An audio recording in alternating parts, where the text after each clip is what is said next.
Сонсогч та бүхэндээ өчигдөр мэндийг хүргэе. Дэлхийн монголчуудын эмжил радио 88.3-аас 7-5-аас басан гарагийн 21 цаг 10 минутаас хүргэж байгаа. Айцаа хамтдаа давцгаа ураатай амар цаг нэвтрүүлгийн 2025 оны 3 сарын 12-ны 5 гарагийн дугаар шударгад бэлэн боллоо. Студид хөтлөгч Чанцаа Ами найруулагчаар ундрах нар ажиллаж байна. За нэвтрүүлгийн хамтраалагчаар дэлхийг тойрох хүч Philips 66 брендээр шунхлаа ойл компани мөн олон улсын Улаанбаатар их сургууль хамтран ажиллаж байна. Шохрот төвч мэндийг хүргэе. За бүгдэнд нь өчигдөр мэндийг хүргэе. За өнөөдөр урд өдөр битээр янз бүрийн зүйлсүүдийг та бүхэндээ танилцуулж байгаа. За би болохоор өнөөдөр даваа гарагт нэг сонсогч маань нөгөө түүхийн уулсныг та бүхэндээ уншиж өгсөн шүү дээ. Тэгэхээр дараагийн түүхийг нь уншааг үлдээсэн учраас өнөөдөр дараагийн түүх болох хаягдсан гал тэрэгний буудал гэдэг түүхийг хүрэхээр бэлэн болсон байна. За тэгэхээр манайхан нэвтрүүлгийн групптэй нэгдэж амжааг байгуулах групптэй нэгдээд өөр тохиолдсон түүхүүдээс хуваалцараа 7 хоног болгоны 5 дахь өдөр болгон уншиж хүргдэг гэдэг түүхтэй илгээж авсан сонсогчдоос маш их баярлалаа гэж хэлээ тийм ээ. За тэгээ групптэй биш бол хувь чат руу бас битүүрлээ явуулж байна шүү дээ. Хувь чатаар явуулж дээрээс нь юугаар явуулж илээ. Манай аппликейшнаар дамжуулан бас хэд хэдэн түүх явуулсныг нь оруулсан гэвчлээ. Өөрт амархан те яаж л явуулж болохоор байна. Бүдэнгээр нь явуулж болно. За өнөөдөр миний хүргэх түүх болохоор за сүнстэй гэхэд зөндөл олон юм байдгийн байна. Тэрний нэгэн адил болохоор сүнс шүглсэн, ерөн сүнстэй гэж яригддаг живсэн хөлөг онгоцнуудыг хүргэхээр бэлдсэн байгаа юм. За хамгийн эхнийх нь болохоор юу байдаг гинэ? Дэлхийд даяар нийт живсэн хөлөг онгоцнуудын ердөө 10 орчим хувь л олддог юм байна. Далаач өөрөөдөө гүн шүү дээ. Тэгээд тэдний дийлийнх нь ямар ч шалтгаангүйгээр одоо тэгээд үүр тусанд ороод үлдэж байгаа гэсэн үг одоо олдохгүй байгааг юм байна л да. За хамгийн эхнийх нь болохоор Дория гэдэг юм хөлөг онгоц байгаа. Дория болохоор уулчдын хувьд одоо жишээ нь хүрэхэд хамгийн хүнд оргил бол Эверест гэж яригддаг шүү дээ. Харин усанд шумбагчдын хувьд болохоор хамгийн хүрэхэд хэцүү Дория гэдэг хөлөг юм байна л да. За энэ живсэн хөлөг онгоц нь хүрэх гэж амиа алдсан шумбагчдын тоо 16 гараад хэдийн тохиолд авсан гэж явж байгаа. Яасан гэхээр дэлхийн 2 дугаар дайны дараах ядуурал хямралд авсан Итали орноос илүү дээр одоо амьдрал хайж авсан. Тэгээд Умард Америкийг зорж исэн олон зуун иргэдийг тээвэрлэж исэн юм байна энэ ус онгоц. Тэгээд 1956 оны 7 сарын 26-ны өдөр Стокгольм хөлөгтөө мөргөлдөж сүрс юм байна л да хоёр хөлөг хоорондоо. За тэгээд хөлөгт ус удаанаар нэвсчихсэн учраас дийлэнх цорчигчд уул нь амьд гарч чадсан. Гэхдээ 46 хүн хөлгийн амд Атлантын далай хүүтэн ус руу үүрч шумб орсон буюу живсэн байдаг. За хамгийн сонирхолтой нь энэ хөлгийн үлдэгдэлд хүрэхээр тэмүүлсэн усанд шумбагчд болохоор ерөөсөө эргэж ирэхгүй байх магадлал нь маш өндөр гинэ. Ийм учраас энэ хөлгийг сүнстэй гэдэг яриа одоо хүртэл гараад ингээд явж идэх юм байна л да. Очиж ер нь үзэж байгаа хүмүүс нь л эргэж ирэх байгаа юм байна. За Дория хөлөг онгоцын нууцыг нээсэн хүнээ харанхуй далайн ёроолд үүрт авч үлддэг яриа хүртэл гарсан юм байна. Тэгэхээр очиод сонирхсон ч гэсэн живчээд л байд юм шүү дээ. Ямар нэг байдлаар амьсаа алдчихад байна гэсэн үг тийм. Магадгүй усан шумбагчд хурж боллоо гэж бодоход тэгээд тэндэл үрд үлдээд байгаа юм да. Тийм мэдээлэл дэше авч гарч ирэхгүй шүү дээ. Яг үнэ. За хоёр дахь нь болохоор Мэйн хөлөг онгоц гэж байгаа. За Испани Америкийн дайныг дэгдээсэн Мэйн хөлгийн сүрэл болохоор Кубын Гавана хотын бомбд дээр болох үед одоо 200 гаруй хүн амнасаа алдсан юм байна тухай тий. Хожим тус хөлгийн үлдэгдлийг далайн гүнээс татаж гаргахаар шумбагчдын багийг ажилуулж исэн ч гэсэн тий тэд бүгд эхний шумбалтын дараанаас ажлаа зогсоохоор шийдсэн гинэ. За болио энийг ч юм бол гаргаж ирэхгүй гэнэ. Яагаад энэ Испани хэлтэй ажилтнууд нь ажлаас татгалзаад байгаа шалтгааныг олох гэсэн ч гэсэн тий тэдэнд ерөөсөө хил нэвтрэлцэхгүй байсан юм байна. Хил нэвтрэлцэхгүй байсан учраас орчуулагч хөслөөд за эдгээрээс ингээд олж мэдъя тий цалин мөнгөний өгөөд тахад эдгээр ингээд гаргаж ирэхгүй гэдэг байна. Юу болоод байгаа юм бэ гэж мэдсэн маа. Тэгсэн чинь шумбагчдын ярьж байгаагаар болохоор хөлгийн үлдэгдэлд амиа алдсан далайчид цэргүүдийн сүнс нь хорогдоод ойртож очих үед нь цогцыг нь олж хүний осоор орчуулж өгөхийг гуйгаад байсан гинэ. Миний цогцыг ингээ олооч би ингээд амар тайван байхын тулд тийм ээ оршуулад өгөөч гэж гуйгаад байсан маа. Ингээ шумбагчд болохоор хөлгийн дэлбэрэлтийн үеэр амиа алдагдсан зураг дундаас болохоор тэслэгч Фрэнк Женксийн сүнс болон хөрөг үлдсэн байна гэж таньсан гэж ярьд юм билээ. Тэгэхээр одоо тэр сүнснийхэн зураг нь бас байгаа гэсэн. За осол болдог шүн болохоор хөлөг дээр үүрэгт ажиллаа гүйцэтгээд дөрөв хувцастайгаа байсан цорын ганц хувь учраас таних их амар юм байна л да. Дөрөв хувцаар таньж байгаа шүү дээ. Тийм яг үнэ. Тэгээ юугүй байгааз тэр хүмүүсийн очихоор нэрэл сүнсэн тайван байхгүй л байна да. Намаа ингээд хүн одоо яг зориултынхаа дагуу оршуулад өгөөч гэж гуйгаад байт юм байна. За гурав дахь нь болохоор рон хөлөг онгоц гэж байгаа. Энэ онгоц өөрөө их сони юм билээ. Хизээж живэхгүй гэж яригдчихсан. Им алтартай онгоц юм байлаа л те. За тэдний нэг болох Британий Рон гэдэг хөлөг онгоц Конвей хөлгийн хамтаар баруун энэтхэгийн Питер арал дээр 1867 оны 10 сарын 29-нд цангууга хайсан байна. За тухайн үед нь далаа нэлээд хүчтэй юм шуурхтайсэн. Далайн шуурга ойртож ирж байгааг тэд нар мэдэж байсан ч гэсэндээ байсан байрнаасаа хөдөлгөөс татгалзаад хүмүүс нь одоо тэр хөлөг дээр ажиллаж байсан хүмүүс болохоор ачаагаа буулгаад байсан юм байна л та. Тэгээ зогсоолд оролгүй инхүү хөлгийг суллах болсон гэрээний дагуу зогсоолд удаан хугацаанд нөгөө зогсох хориотой юм байна. Тэгэхээр ачаагаа буулгахын тулд аас ингэ зогссон байсан. Ингээ хугацаа хэтэрсэн тохиолдолд торгуул төлдөг байсан. Торгуул нь болохоор бас нэлээд өндөр хүртэнтэй байсан юм байна. Харамсалтай нь далайн шуурга 50 м/сек-ийн хурдтайгаар 3 дугаар цэгийн хар шуурга болж хуураад рон хөлгийг тэр тон хөмөрлж харьсан. За дээрээс нь Cape Rock гэх мэт хатан цохоо мөргөө тэр чигтээ сүрсэн байна л да. Хожим нь усан шумбогч болохоор хөлгийн Ахмадын цайны халбарыг байнга хэрэгэлдэг байсан цайны халбарыг нь олсон баа. Тэгээд авралгүй болсныг нь ухаарсан Ахмад хөлгөө орхиж авалгүй амьдралынхаа сүүлчийн мөчийг тайвнаар цай ууж өнгөрүүлж исэн юм байна гэж таамаглажлаа гэдэг юм байна. Нөө Титаниктай адилхан гэх юм уу да. Тийм ээ. Өдгөөжсөн тус хөлгийн ойр хаваар шумбаж байгаа хүмүүсийг далайн гүн рүү ямар нэгэн зүс доороос нь сохорж ингэж татаад байгаа юм шиг мэдрэмж байнгын төрдөг гинэ. Тэгэхээр одоо сүнстэй гэж яригддаг байна. Тийм ээ. За дараагийнх нь нөгөө алдарт Титаник маань орж иж байгаа. Дөрөвдөх нь тийм ээ. За 1912 онд тухайн үедээ цаг үеийнхэн л юм да. Хамгийн том хөлөг онгоц гэж яригдчихсэн Титаник ослолтод Атлантын талаад живсэн гэдгийг хүн болгол мэдэж байгаа. За ослын үеэр 1517 хүн амнасаа алдагдсан гэж ярьд юм байна. Тэдний дунд бол хөлгийн игэл ажилтнууд ч гэсэн багтсан байдаг. За тэгвэл хожим нь 1977 онд Унтерхавен гэх хөлөг Титаник хөлгийн живсэн тэр газар нь болохоор хөвж явахт нэг юм хачиргалтай явдал гарсан юм байна л да. За Леонард Бишоп тохиолдсон гинэ. Тухайн үед хөлөг дээрхнийг эрхэм түүнтэй хөлөг онгоцны хийцлэл, орчин цагийн усан онгоцны технологийн талаар яриа өрнүүлээд байсан баг. За тэр нь болохоор Эдвард Джон Смит гэдэг Титаник хөлгийн сүрлээр амиа алдсан хүн болт харсан. За хожим тэрэ Титаник хөлгийн ослын үеэр амиа алдагдсны зургийг нь харж сууж агаад өмнө нь өөртөө нь яг тэр хөлийг онгоцны талаар яриад байсан энгийн нэгээр байна гэж юус төсөөлөг юм байна л да. Тэгээд амиа алдсан юм байна гэдгийг мэдсэн. За Эдвардын сүнс харагдсан явдал ганц энэ биш юм байна. Тус газараас холгүй явсан хөлөг онгоцнуудын тавцан дээр түүнтэй төстэй хүмүүс ер нь бол харагддаг. За тэгээд дээрэс нь тусламж хүссэн дохио айгүйх илгээдэг ийм үзэгдлүүд нэлээд гардаг. Тэрний талаар сонсч ирсэн байна. Хаа нэгтэйгстэй усан онгоц явж байгаа юм шиг тэгэл тусламж илгээсэн тохио ирээддэг. Тэгээ харахаар юуч байхгүй ч юм уу те. Далаач талээр нь их тохиогүй юм тохиол те. Манай ч одоо нэг өдөө хорны гэрэл байгаад шүү дээ. Юу гэдэг лээ. Аврах юуч үлээ нэг юм гэрэл харагдаад алга болдог шүү дээ те. Тэрнтэй адилхан л доо хүн байгаа юм шиг л ингээд тохио өгдөг юм билээ. Тийм тэгэхээр одоо энэ хөлгийн зохион бүтээсэн хүн болохоор өөр хөлгүүдийн тавцан дээр гарч ирээд тэгээд юу ч болоогүй юм шиг яриа өрнүүлж аваад алхуулчихдаг юм байна л да. Тэгэхээр бүр амар. Тийм байгаа. Тийм зүг яг амьд хүнтэй ярьж байгаа юм шиг ярьж байгаа л болчихно шүү дээ. За хамтраалагчид танилцуул өргөжлөлийн нэвтрүүлгийн хамтраалагчаар Дэлхийг тойрогч Philips 66 брендээр шунхлаа ойл компани хамтран ажиллаж байна. Тэр багцаараа илүү ашигтай. Шунхлаа авц хэрэгсүүд нь хэрэглэгчтэй байнгын урамшуултай бэлэгтэй багцын хөтөлбөрийг хүргээд гаргаад ингэ явж байгаа. 2025 оны анхны хаврын багцаа худалдаанд гаргаж эхэлсэн байна. Тэр автомашинда хайртай хүмүүр Philips 66-г сонгодог. За Philips 66 гэдэг энэ болохоор дээд зэргийн бүтэн синтетик суур тостой хөдөлгөөрийн ашиглалтын хугацаа болон тос солих хугацааг уртасгаад эд ангийг электрээс бүр хамгаалж өгдөг байна. За Америкийн нэгдсэн улсад үйлдвэрлэгдсэн тос за 130 гаруй жилийн түүхтэй. За энэ 130 гаруй жилийн түүхтэй Philips 66 тосыг шунхлаа компани 2007 оноос оруулж ирээд ингээд Монголд борлуулж байгаа юм байна. За давуу талаас нь дурдах юм бол багцаараа илүү ашигтай байгаа. Шил арчигч шингэн бэлэглэн тосны шүүр ус бэлэглэх юм байлээ. За чанартай тос тослогооны материал дээр онцлогтой. За салбар байршлуудын хувьд нарны зам дагуу тээврийн цагдаагийн албаны урд шунхлаа.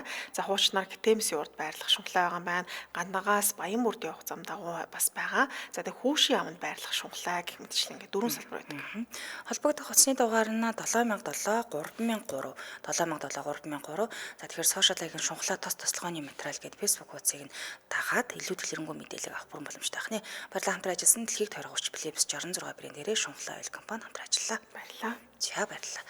За үргэлжлүүлэн дараагийнхаа хөлөг онгоцыг танилцуулъя. За энэ болохоор Kamloops гэдэг хөлөг онгоц юм билээ.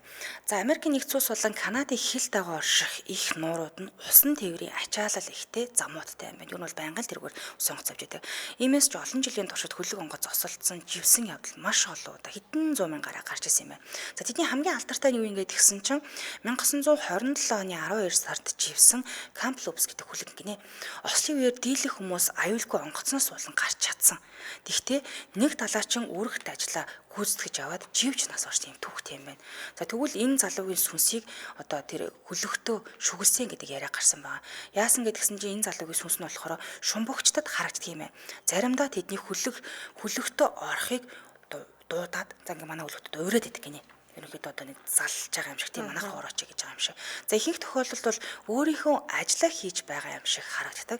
Энэ сүнс зарим тохиолдолд хүмүүстэй ойрхон тулд хөлөгтөө урьдаг буюу ганцаараа нас орсон болохоор ганцаар тийм болов гэж бодлоо. Ямарч манайх руу орооч гэж урьдаг юм байна. За дараагийнх нь бүр хийвгүй. Голландын SS Orange Median гэдэг юм хөлөг байгаа. Энэ болохоор тэдний энэ одоо хөлөг онгоцны багийнхны актер түүх байгаа юм л да. 1948 оны 2 сарын 1 намуухан маш намуухан нарлаг өглөө болохоор Индонезийн орчимд аялаж байсан бүх хөлөг онгоцнуудад Голландын онгоцноос аврах тохиол гэсэн маа. Ойр орчимд байсан бүхэл онгоц нийлгэсэн гэсэн. За энэ аврах дохиог тайлж уншсан чинь тусламж ирсэн дохио болох нь хинт ойлгомжтой байсан. Тэрнээс гадна хөлгийн багийн бүх гишүүд Ахмадын хамт амиа алдсан. Тэдний цогцос голын тэнхэн болон хөлгийн гадаргуу дээр энэ тентгүү хэвтэж байна гэсэн утгатай байсан. Тэгэхээр чи өөрөөсөө бас нэг өөр хэлээр бичиж байгаа шүү дээ. Ер нь энэ тохиогчсон. Харин Морзе кодыг хожим тайлсан байдаг. Кодын утгыг нь болохоор үзэхээр за ердөөсөл би үхсэн л гэсэн үг байсан гинэ.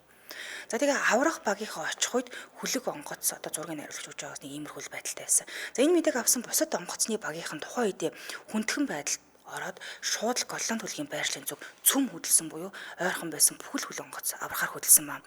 За ямар нэг учир бүтүүлэг шалтгаанаар бүгд өгсөн боловч хин нэгэн хүн амьд үлдсэн юм байна. Тэр хүн амьд үлдчихэж нөгөө аврах тохиолгоо шүү дээ. Илгээсэн гэдэг. Гэхдээ энэ нь болохоор ямар нэг за арга зайлч юм уу да гэж бас эхлээд санагдчихсэн юм. Өөр нэг таамаг байдаг нь болохоор далаан дээрэмчэд энэ завийг олцолж аваад бүх хүмүүсийг нь хөнөөчөөд энэ бүхний учир бүтүүлэг болгон замхруулсан хэрэг ч бас байж болно гэж үздэг юм байна л да. Гэтэ энэ таамаг үнэхээр худлаа биш байсан. Яагаад тэгэхээр хөлөг дээр аврах багийнхан гарах үед ер нь бол бүх зүйл ердийн биш болох нь ойлгомжтой болж гисэн маань хэл эвгүй болж гисэн юм байна. За ингээд хэдэн цагийн турш тэдний тохиог хүлээж авсан Silver Star гэдэг худалдааны хөлөг онгоц эргүүлээд холбоо барих гэсэн боловч хөлөгтэй холбогдох гэсэн боловч юусоо бүтлгүүдэд байсан юм байна. За харин хамгийн аимшигтай нь уг хөлгийн гишүүд Голланд онгоцонд туслахаар байршилд нь очиод Orange Median-ы тавцан дээр гიშгүүд нүдэндээ итгэмээргүй аимшигтай зүйлс ингэрч болсон. За тэгэхээр одоо нэг зургийн нөхөчраас аж майвлаас хараагүй л дээр авах гэж бодож байна. Хөлгийн багийн гишүүд ямар ч гимтэж, бэртэж, шархацсан шинж байхгүйсэн.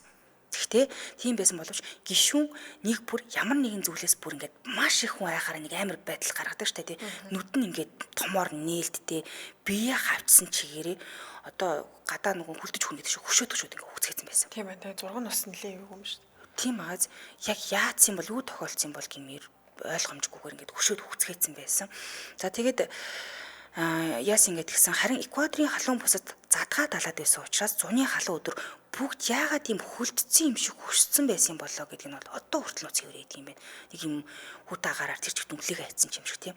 Завхүлэг дээр гарсан аврах багийнхан усан онгоцыг нэггүй нэгжиж үтсэн боловч ганчирхийг нохооноос өөр амьтаа юуж болоогүй юм бэл. Тэгэхээр нэг нохоол амьд яваад байсан гэсэн. За ингээд бүр энэ нэг л учир нь олдохгүй юм боллоо да гэд өөрсдөө хэрэгсэгдэрс асуудал болохыг нь ухаарад үндэсний аюулгүй байдлынхан Австрали, Индонез, Америкийн нэгдсэн улсын тэнгисийн цэргийн албан хаагчдад яаралтай аврах дуудлагыг бас өгсөн байна. Харин Orange Median гэдэг энэ хөлгөөс тэдэнд аврах тохиог хүсэх хүнийг юусоо олоогүй юм байна л да. Ямар хүүгүүд байгаа нь учир нь олдоогүй. Тийм учраас Silver Star онгоцны Ахмад цэргийнхний гэртэл өөрсдийн багийн гишүүдэд цөм аюулгүй байдлын үднэс хөлгөөс гаргаад өөрсдийнхөө хөлөг дээрээс энэ хөлгийг холоос ажиглаад ингээд зогсож ирсэн юм байна. Гэтэл Голланд хөллөгт гинэт тесрэг бөмбөгийн чимээс сонсогдоод удалгүй гал дүрэлзээд нүдэн дээр нь задгаа талаад живж гисэн баг. Нөгөө хөлөг дээр нь хараад ингээд зогсож ирсэн шүү дээ. Юу болсон бүүм мэд гэмээр дэлбэрч гисэн. Тэр ингээд живж гисэн маа. Жохон яг энэ бүх болсон явдлууд ямар шалтгаантай өнөөдөр хүртэл хинж тайлбарлаж өгч чадаагүй байгаа. Гэтэ ямар нэгэн нууц агуулж байгаа л гэж үздэг юм байна л да. За зарим нэг таамаг нь болохоор юу юм гэхээр магадгүй чөтгөр шулмын хар домтой холбоотой гэж үздэг юм байна. Нөгөө талаараа болохоор алин засгийн газрын хүн чанаргүй туршилт байж магадгүй гэж үздэг. Ямар ч тач SS Orange Median хөлөг нь болохоор дэлхийд түүхэндээ хамгийн айцтай болсон усан онгоцоор тодорч исэн түүхт юм байна. Угсаа тийм хачирхалтай байна шүү дээ, тий. Яг юунаас болоод ийм зүйл тохиолдсон гэдэг нь ойлгомжгүй болохоор. Гэтэ тэр халуунд хүн ингээ хүлдсэн юм шиг хүн гэдэг сонирн байгаа. Харин тэр чинь л ойлгохгүй байна. Зүн бүрийн хүн хүлдгөрөө нэг юм болдог. Тэгээ бүгд нэг юм хараад ингээд үнэхээр айцсан бо нүдэн тийм томор нээлттэй ингээд үсэн гэхээр одоо мэдгүй ямар ч учир нь тайлагдаагүй. Тэгээд нүдэн дээр нь живчихсэн юм. Ойр туг нь болсон байна те. Тэн дээрээс буусна бас юм даа гэж бодож байсан. За дараагийнх нь болохоор Ян Тизер гэдэг хүлэг байгаа. Энэ 1813 онд бүтээгдсэн Америкийн энэ хүлэг онгоц болохоор Канадын Мөнхен болон Нова Скоша зэргийн эргийн орчимд мананд шигдээд алах болсон юм. Шингэж алга болсон. За тэгээ 1812 онд Америкийн нэгдсэн улс ба Их Британи хоорондын дайны үеийн хүлэг онгоц юм байна л да. За энэ талбайт одоо хүлэг онгоц нь болохоор Тизерийн гэрэлдэх тайлагдашгүй сүнслэг мэд ногоон туяагаараа цөөнгөө хүний амийг авч утсан гэдгээр бүр алдартай юм онгоц юм байна.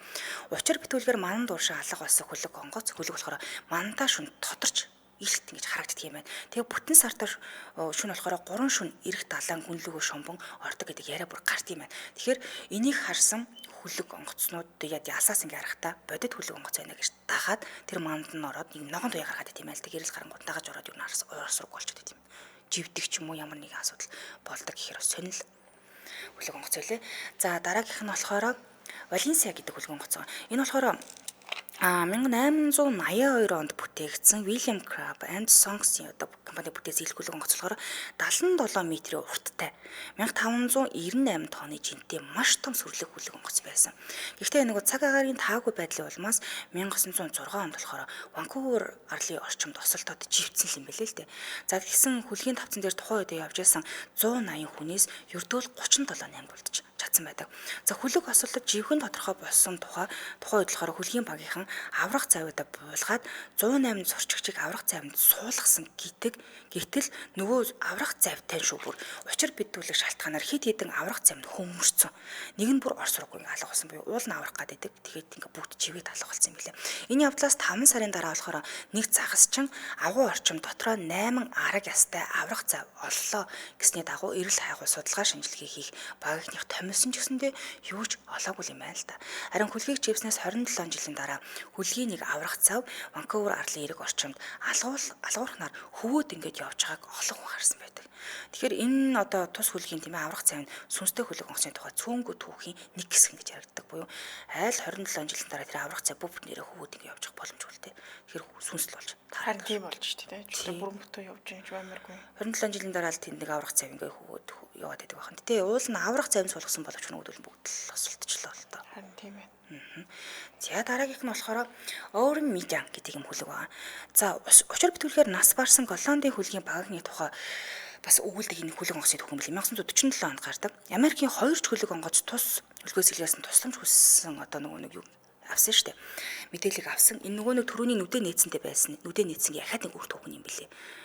Нэг хүлдсэн юм шиг болсон гэдээс тэрний ахаад нэг өөр төгнө гэсэн.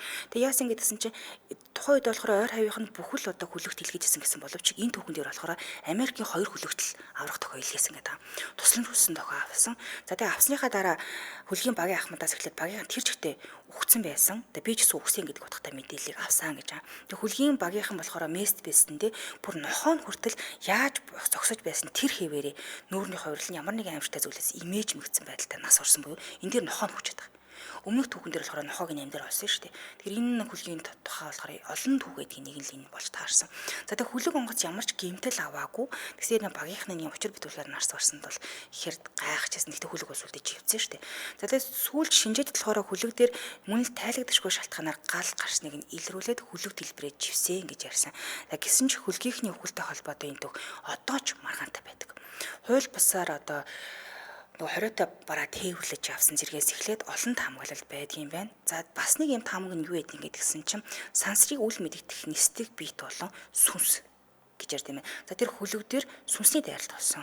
Далаад одоо шингэсэн сүнснүүд дайрсан, тэндээс олж айлсан. Нэг бол хайр гаргийнхэнтэй холбож бас хэрэг гэдэг юм байна. Тэгэхээр энэ нөгөө түүх хамгийн тайлагдаагүй л тэгээ хамгийн их сонирхдаг түүх юм байна. Олон янзаар л бичдэг юм шиг шүү дээ, тийм.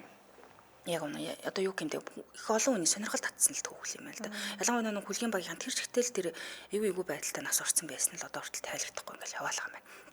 За дараагийнх нь болохоор Carol A. Deering гэдэг хөлөг байгаа. За 1911 онд сүндэрлсэн сүрлэг талбайтай энэ хөлөг онгоцлоор 1920 онд хамгийн сүүлчийн далайн аялал хийгээд явж исэн юм л да. За тэгээд 21 онд сүрсэн тэгээ осолцсон шалтгаан нь одоо хүртэл тодорхойгүй байт юм байна. Яг нөгөө нэг одоо хүртэл хүчин тайлдаг нөгөө пирамидын гурвалж юм байна шүү дээ тийм. Энтэй холбоотой гэдэг таамаг байдаг. Тэгэхээр гүн хөх тэнгистэй холбоотой олон тайлагдчихгүй нууцуудын тэргүү үгнэнд бичигддэг. Энэ нөгөө хөлөг онгоц suurахад юу бүсийн хүч үйлчилсэн гэж үздэг буюу пирамидын гурвалжинд ороод орчроггүй ингээд алга болсон буюу яг яагаад тусалдсан бэ гэдгийг одоо хүртэл тодорхойгүй гэж ярьд юм байна. За дараагийнх нь болохоор Бэйчимо гэж байгаа. 1322 тонн хүнд жинтэй Шведийн ачаа тээврийн энэ хөлөг онгоц байсан. Энэ хөлөг онгоц болохоор 1931 онд осолцсон байдаг. За тэгээд Аляскийн эрэг орчим сүүлсэн хамгийн алдартай сүнстэй хөлөг онгоцоо гэж яригддаг юм байна. За мөсөн уул мөргөж осолцсон Бэйчимо нь 1969 оны хүртэл 12 удаа далайчдын нүдэнд харагдсан байдаг. Бодитоор ингээ харагдсан байна. За 2006 онд болохоор Аляскийн засгийн газраас хойд туйл тосолцох хөлөг онгоцны судлах ажлыг эхлүүлээд ингээ хайсан ч гэсэндээ энэ Бэйчимо гэдэг хөлөг огт олж чадаагүй байна. Мөсөн уулуудаар хүрээлэгдсэн цаг агаарын эрс тэрс туйлын уур амьсгалд хурдлан хөвсөөр яваа Бэйчимо тээврийн хөлгийг живээгүйч гэж үздэг гинэ. Одоо хүртэл байгаа гэж ярьдаг. За 2006 оны судалгааны ажлын үр дүнд болохоор живсэн гэсэн таамаглал дэвшүүлээд байгаа юу. Энэ хөлөг онгоц одоо байдгийм үү байдгүй юм уу гэдэг нь одоо хүртэл тодорхойгүй. Тэгэхээр 1931 оны хөлөг онгоц гэхээр живээгүү гэхээр сонирм байгаа дээр байгаа хүмүүс нэмт байх боломжгүй шүү.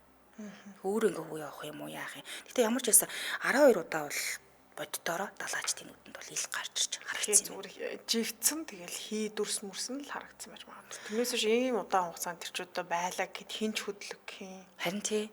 Тэгээ дотроо хүмүүс нь байлаа сурч штэ. Нас сурцсан байгаа. Амьд байсан гэж бодоход одоо бол нас хөшрөөд ингээ нас сурч байна. Тэгэхэд ингээ харагдаад байгаа юм л да. Гол нь яг ингээд хайгаад ингээ очихор энэ хөлгөн зүгээр орсургүй алах болчиход ерөөсө олдог болж таарад байгаа. За дараагийнх нь болохоор Octavius гэж байгаа. За үлгэр томогтой ер нь бол амилсан нөгөө нэг сүнстэй хөлөг онгоц Octavius гэж ярьдаг штэ. Энэ болохоор 1775 онд халин магнаач Хэрэлд хөлгийн багийнхны хөлгүүд далаад хөвж авахыг нь олсон байна. Тэгээ олохдоо Octavius багийнхны хөлгийн тавцан дээр бүгд өөр өөрийнхөө хариуцсан мессэндээ хөлдөж нас барсан байдалтай буюу түрүүний хөлөг онгоцын ахаад нэг өөр хөлбөр ингээ явж байгаа. Энэ ч гэсэн маш их хөлбөртэй юм билээ.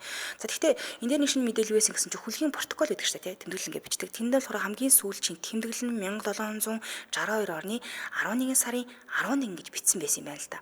Тэгсэн хойд туйлын тэсгэм үдэнд 13 жил төөрч аваагаа бас бичсэн байдаг. Тэгэхээр нь хөлгийг жинхэнэ биш байсан гэж ярьдаг ч гэсэндээ ер нь бол таамаглал юм байна. Түүнчлэн хөлгийнхний бүх нас барсан адилаа хөлгөө далаад аяллаа өргөжлөө хөвсөөр явна. Сүнстэй хөлөг онгоцоо гэж бол нотолж ин гэж ярьдаг юм байна. Тэр нөгөө тэмдэглэлийн харахаар аль эртнийх болчиход байдаг. Гэхдээ ингээд өргөжлөлөд хөвөд явдаг юм байна. Тэгээ одоо шинээр бас түүх мөх одоо гарч ирэх юм болов яа гэм бэ? Судлаад л байгаа учраас айгүй бол одоо тэгэл таамагнууд гараад л ирэх байх л та. Тэгэхээр иймэрхүү хөлөг онгоц ер нь бол зөндөө байдаг учраас дахиад нэг хэсэг болгон бас өргөё тийм ээ. За тийм. За үргэлжлүүлэн дараагийн түүх рүү орцгоё. Хаягдсан галт тэрэгний буудал. За энэ явдал нэлээд олон жилийн өмнө их сургуулийн оюутан байгаа тохиолдсон явдал юм л та. Их сургуулийн 1-р курсын 100 уншсан ном маань миний сонирхлыг маш ихээр татаж гүн сэтгэл төрүүлсэн юм. Ингээд Хоккайдогийн хаягдсан галт тэрэгний буудлын мөрөөр аялалд гарахар шийдлээ. Миний очих газар хэдэн 10 жилийн өмнө ашиглахаа болсон галт тэрэгний буудал өгөөд одоо бараг балгас болсон байх.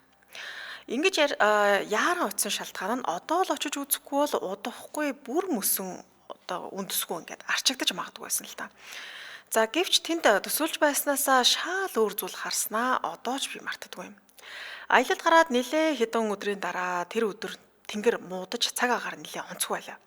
Хаягдсан буудлаас жоохон холхон жижиг хотын Японы уламжлалт гэр буудалд авсан зургнуудаа янзалж хоол захиалж идэнгээ тухайн буудалд байрлаж буй бусад зочидтой мэдээлэл солилцсон сүүлдээ энэ хотын тухай эсэн бусын яриа ярьцгааж цагийг өнгөрөөж байлаа. Тэр үед л нэлээд сонирхол татсан яриаг сонссон юм. Тэр нь яг миний зорж ирсэн хаягдсан галт тэрэгний буудалтай холбоотой түүх байв. Одоо харахад хав ойрд нь хүн амьдрахаа болж одоо уулын дунд хаягдсан тийм л дүр зураг боловч олон жилийн өмнө нүүрсний уурхаагаас ухсан нүүрсийг тээвэрлдэг ажил амьдрал нь буцалсан газар байсан гинэ. Одоо л хаягдсан ч гэсэн тухайн үед бол маш олон хүмүүс ингэж ажиж хөдөлмөрдөг гэсэн. За тэгээд тэр цаг үед нэгэн гунигтай явдал болсон нь дараа нь уг газарт миний харсан зүйлтэй холбогдно. За галт тэрэгний буудлын ойролцоохон дэлгүүр ажилладаг нэгэн айл тун үзэсгэлэнтэй залуу охинтой байж тэр охины царай зүс үзэсгэлэн гоон тэр хавьдаа төдийгүй нэлээд хол байх Куширо за бас Асахи Кавад ч гэсэндээ цуу яриа болон шагшин магтагддаг буюу энэ газарт байдаг бүсгүй ямар үзэсгэлэнтэй гэж бараг бүх хүмүүс ярьдаг байсан. За бүр тэр бүхэл Токиод дах кино компаниас хүртэл ажиллах саналыг энэ бүсгүйд тавьж ирсэн гинэ. За мэдээж олон залуус охин сэтгэл алдарч үерхэх санал тавьж ирсэн боловч охин хар багаасаа нөхөрж найзлсан найзлуутай байж таарч. Охины найз залуу нүүрсний уурхаад ажиллаж амьдралаа залгуулдаг өгөөд ажилсаг, тун тусрах хөгжилтэй зангааштай тэр хавийн хүмүүс охин залуу хоёрыг бол маш ам сайтай буюу үнэхээр тохирсон гоё хосоо гэж өхөөрдөж хайрладаг байсан юм байна. За гэтэл тэдэнд нэг өдөр маш эмгэнэлтэй явдал тохиолдож. Удаан хугацаанд охины араас гүйж үерхэх санал тавьж байсан нэгэн залуу ээжилтэй. Тэрээр уурхаачтай хянах гэхүү, захирдаг гэхүү товчондоо якузагийн хүн байсан гинэ. За мэдээж охин юу гэж тэр якузад нүүр өгөхгүй, бүр мэндэлдэгч байсан юм байна. За тэгээ түүнд нь уурлаж хорсон якуза ир охины найз залууг уурхаан гүнлөө түлхэж унгаагаад амийн хөнөөгөөд ямар ч гэм зэнэргүй өнгөрсөн байдаг. За тэр хэргийг зүгээр л осол болсон гэдгээр хав дараад өнгөрч охинч уу гашууд автан сэтгэл санаа нь хэвийн байдал биш буюу одоо юм галзуурлын байдалд очсон гэсэн. За бас нэгэн цуу ярианд охиныг нөгөө якуза залуу хүчрхийлсэн гэдэг яриач бас байдаг. Иннээс ч босноо охин бүр сэтгэл гутралд орж найзлуутайгаа байнга цаг товлож уулздаг байсан галт тэрэгний буудлын сандал дээр өдөржингөө сууж өнждөг болж. Энэ байдал нэлээд удаа үргэлжилсээр нэг л өдөр охин галт тэрэгний доогоор орч гунигт амьдралаа дуусгасан гэдэг. Хэрвээ энэ яриа энд хүрээд л дууссан бол хаа нэг мэрсэр тохиолдог гунигтай харамсалтай явдал юм даа гэж бодоод өнгөрөх байлаа. Яагаад тэгэхээр одоо хүртэл тэр галт тэрэгний буудлын сандал дээр суух хөөрхөлтэй охины дүрс харагддаг ба тэр бүхэл харсан хүнч байгааг яриа байдаг юм байна. Үүнийг сонссон би хагас итгэсэн, хагас сонирхсан байдлаар юу ч гэсэн тэр хаягдсан буудал дээр ерөөсөө очиж үзье гэж шийдээд тийшээ хөдлөхөөр шийдлээ. За хамтралч танилцуулаад үргэлжлүүлээ. Олон улсын Улаанбаатарын их сургуулийг танилцуулъя. За 1995 онд Солонгос улсын 100% хөрөнгө оруулалтаар Улаанбаатар коллеж байгуулагдсан. 2002 онд ихтэй дээд сургууль, 2012 онд болохоор их сургууль болж өргөжөж идэвгүй. Сургуулийн өмнөх боловсролоос докторийн боловсрол олгодог Совилхон сургууль, хууль зүйн сургууль, хүмүүлийн нийгмийн ухааны сургууль, инженер дизайн технологийн сургууль, төгсөлтийн дараах сургууль гэсэн 5 бүрэлдэхүүн сургууль, мэргэжлийн 14 тэнхим, 8 судалгааны төвтэй сургууль судалгааны их сургууль болон өргөжин хөгжиж байгаа хнэ. За Монгол улсад гадны хөрөнгө оруулалттай хамгийн анхны хувийн сургууль болон өргөжөж идэвгүй 30 жилийн хойдоо учран залгаж байгаа юм байна. За олон улсын Улаанбаатар их сургууль нь 90 гаруй багштай. За түүнээс 48% нь доктор, профессорууд байдаг. За тэгээд дундаж насны олон улсад боловсрол эзэмшсэн туршлагатай багш нар ажилладаг байх нэ. За бүгд Солонгос улсын их сургуулиудтай хамтын ажиллагааны хүрээнд бакалаврын 2 дээр нэмэх нь 2, магистрийн 1 дээр нэмэх нь 1, за 6-аас 12 сарын оюутан солилцооны хөтөлбөрүүдийг бас хэрэгжүүлдэг. За хамтарсан хөтөлбөрөөр суралцах оюутнуудыг сонгон Солонгос хэлний топ шалгалтанд бэлтгэх сургалтыг Сэжун хагтаа сургалтын төвд тусгаалan зохион байгуулдаг. За Монгол улсад хамгийн их тэтгэлэгтэй их сургууль гэж явдаг. За 2024-өөс 2025 оны хичээлийн жил шинэ эсрэгчдэд зориулсан тэтгэл нь болохоор за 40% тэтгэлэг буюу 500-аас 599 оноотой эсрэгч төгөх юм байна. 50% тэтгэлгийг 600-аас 649 оноотой эсрэгч төгөх юм байна. 70% тэтгэлгийг 650-аас 699 оноотой эсрэгч төгөх юм байна. 100% тэтгэлгийг болохоор 700-аас дээш оноотой эсрэгч төгнө. За мөн Монгол улсын засгийн газар солонготой бүх төрлийн тэтгэлэгт хамрагдах боломжтой. За тэгэхээр энэ сургуульд хамрагдсан бүх мэргэжлийн оюутнууд нь Солонгос англи хэлийг чөлөөтэй эзэмшиж төгсдөг. 2 жил Монголд, 2 жил Солонгос сураад Монгол-Солонгос хостел дипломтой төгсдөг тийм ээ. Сургуулийн сургууль нь Солонгос болон Германд хүлээн зөвшөөрөгдсөн ажиллах лиценз шалгалт өгөх хэрэгтэй, үндсэн мэргэжлээр ажиллах хэрэгтэй гэх мэтчлэн маш олон давуу тал байдаг. За тэгээ олон улсын сургууль гэдэг нэртэй учраас Орос, Брат, Туваа, Хятад, Солонгос энтэг оюутнуудаас суралцдагаар онцлогтой байна. За хамгийн олон гадаад багштай буюу одоо 20 гаруй Америк, Солонгос багш нар ажиллаж байдаг. За магистр 1 дээр нэмэх хөтөлбөр гэж бас байгаа. 1-р курсээс бүх оюутнууд англи, солонгос хэлгээд гадаад багштай шууд үзээ явчихдаг. За дуулнууд бас байна. Цанаг, гольф, таеквондо, за чөлөөт бүжиг, аялал, сувилгуу, сайн дурын үйлчлэл, гар бөмбөг, сакс гэх мэтчлэн. За тэгээ кампустай Улаанбаатар бүрэн дунд сургууль, цэцэрлэг, хичээлийн А, Б байр, оюутны байр гэх мэтчлэн. За тэгэхээр төгсөгчдөөс гадаадаас нь харилцдаг байгууллагаас ажлын байрны захиалга бас ингээ аваа явдаг байх нэ. За хаяг байршлууд Баян Зүрх төргийн 13 дугаар хороолол Сандэ Плаза хажуу талд байрлах олон улсын Улаанбаатар их сургууль. Холбогд утасны дугаар 46 20 26 89 47 20 26 гэсэн дугаарлаа холбогдорой. Сурвалжлагыг нь олон улсын Улаанбаатар их сургууль гэдээ хайхаар гараад ирэх нэ. Баярлалаа хамтран ажилласан олон улсын Улаанбаатарын их сургууль байлаа. Баярлалаа. За маргааш өглөө босгоод тэнгэр сайхан байлаа. За ашгүйдэ гэж бодсоор хаягдсан, хуучирсан төмөр зам дагаж алхасаар үдийн үед нөгөө буудал дээрээ дахин очлоо. Эргэн тойрон нь хүний хөлийн мөр үл харагдах уулархаг дов сондуулын дунд хэдий хуучирч муудсан ч ашиглагдаж байх үеийнхээ дүр төрх нь хിവэр шахуу харагдаж байлаа. Ойр хавьд нь надтай адилхан төмөр зам галтрыг сонирхдаг хүмүүс ирчихсэн, зураг хүрэг авцгаан, хоорондоо ярьцгаан, цагийг их л хөвгөлтөө өнгөрүүлж байгаа харагдав. Би нөгөө цуу ярианы охин үнэхээр харагдах хэсгийг мэдхийн тулд тэр буудал дээр хонохоор шийдлээ. Охины үзэгддэг гэсэн сандалны ойролцоо камерныхаа 3 хөлийг байрлуулж камера зоолоо. Одоо орой болж харанхуй болохыг л хүлээх үлдлээ. Эргээд бодоход их л бодлохгүй үйлдэл хийж байж тээ би. Ингээд удалгүй орой болж хав ойрыг харанхуй нөмөрч миний өөрийн барьсан томоохон гарч хийдэнгийн гэрлэл надад таниулж байлаа. За хизээ гарч ирэх бол гэж одоо гарч ирэх болов уу гэж гэгэлцэн хүлээсээр л суулаа. За гэвч харагдаж үзэгдэх зүйл байсангүй. Цаг өнгөрөх тусам уйдаж эхлэн цуу яриач нэг тиймэрхүү юм байдаг дөө. Бараг харагдах юм болов доо гэж бодсоор хаягдсан галтрэгний буудалдаа унтахаар болж унтлагын уутан хүнжлөөд илгээд орж хэвтлээ. Тэр өдөр нилээн хол зайд алхалт хийж ядарсан байсан болохоор удалгүй унтаад өг. Тэгсэн шүн дунд гинт хүний дуу гарах шиг чимээнээр бисэрч эхлэв. Цаг хэд болж байгаа юм болоо гэж бодохдоо зэрэгцэн яалтчгүй өнөөх сандалны зүгээс эмэгтэй хүний уйлах чимээ тотхон сонсогдож байв. Би дотроо нилээн айж байсан ч одоо л харахгүй бол энд хонсны нэмэрд юу айх вүлээ гэж бодон босож камер руугаа алхуурханд өглөө. Сандалны тэр хавьд юу ч харагдсангүй. Гэхдээ л эмэгтэй хүний уйлах чимээ сонсогдсоор л нилээн айж баргал чичрэн байж камерныхаа товчийг дарлаа. Нилээн хэдэн удаа дарсны дараа л гинт анзаарав. Саяхны хүртэл харагдахгүй байсан эмэгтэй маань зогсож байхan тэр. Гинт л хамаг ус болсон. За ёстой жинхэнэ юм байна да гэж бодсоор өөрийн мэдлэг ухарсаар буцаж алхаад галтрэгний буудлын дотогшоо орон уутан хүнжлөө толгой дээрээ нөмөрсөөр нүдэ анинд дагжин зогсож байтал хүний алхах чимээ наашаа ирж байгаа чимээ маш чанга сонсогдож эхэллээ. Нэг хүний зөөлхөн алхах чимээ байсан. Алхасаар миний өмнө ирж зогсов. Хит их айсандаа ухаан алдаж унсан байлаа. Ухаан ороод сэргэхэд яагаад ч юм төмөр замын модон дээр хөвтөжсэн боёо одоо тэр зам дээр нэвтчихсэн гэнэ л дээ. Тэр ч одоо нэг юм модон юутэй хажуугаар төмөр байгаад дээ шүү дээ. Хөвтөжсэн. Тийм. За тэгээд тэр эргэн тойрноо харахад өглөө болж гэгээ орсон байв. Дэндүү эвгүй айдас мэдэрсэн шүн байсан ч хоошид баргал тааралдахгүй болов уу гэж бодохоор нэлээд чухал туршлага боллоо доо гэж бодоод л явлаа. За тэгээд камер болон бусад зүйлсээ цуглуулan байрлаж байсан буудлын руугаа буцав. Гэр буудлын руугаа буцаж очиход буудлын эзэн өвөө ямар сайхан эмэгтэй дагуулад ирвэ гэв. Би уг нь ганцаар ирсэн шүү дээ. Зураг авсан камер маань эвдэрсэн байлаа. Камера засварын газар даваачж үзүүлээд эвдэрсэн учир шалтгааныг нь хайгаад олсонгүй. Нэрэ миний ухаан орж сэрсэн газар нөгөө охины галтрэгний урдуур орж нас орсон газар байсан гэсэн шүү. Энийг сонсоод нуруу хөөд дааж хит саваагүй зан гаргалаа даа гэж бодсон. Тэг өөрийгөө ч гэсэн нэлээд зэмэлсэн. Тэрнээс хойш зураг авахулсан ч зураг үзэж чадгаа байсан. Учир нь таньж мэдэхгүй царайлаг эмэгтэй хаяа миний зурган дээр хамт зогсож байгаа харагддаг юм гинэ. Хөө. Тэгэхээр тэр өвөө тасарагдсан юм шүү.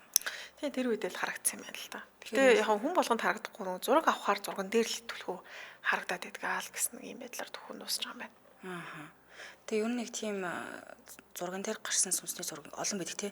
Илт гарсан байдаг. Та дээр нөгөө нэг танилцуулжсэн шүү дээ. Нэг охин аав нь зургийг авсан чинь ард нь тийм хөл байдаг. Тэгээд жоох охин байсан учраас ард нь тийм одоо том хүн байх юм бол харагдахаар сайн харагдаж шүү дээ тийм бүтэн. Гэтэл зөвхөн хөлн ч үлээ би энэ л ингээл тал нь олцсон байсан. Тийм готлынхаа хэсэг нь л гарсан байсан. Толгой молгон юусоо байхгүй. Тэгэхээр ийм зургнууд зөндөө байдаг л та. Тэгэхээр энэ нөгөө нэг сүнстэй гэрэл зургууд тэгээд танилцуулж байсан санагдаж байна. Би хоёр дахь хэсгийг нас танилцаалаагүй ингээд яваалаа. Тэгэхээр тэрийг бас дахиад нэг хайж үзмээр л юм байна те.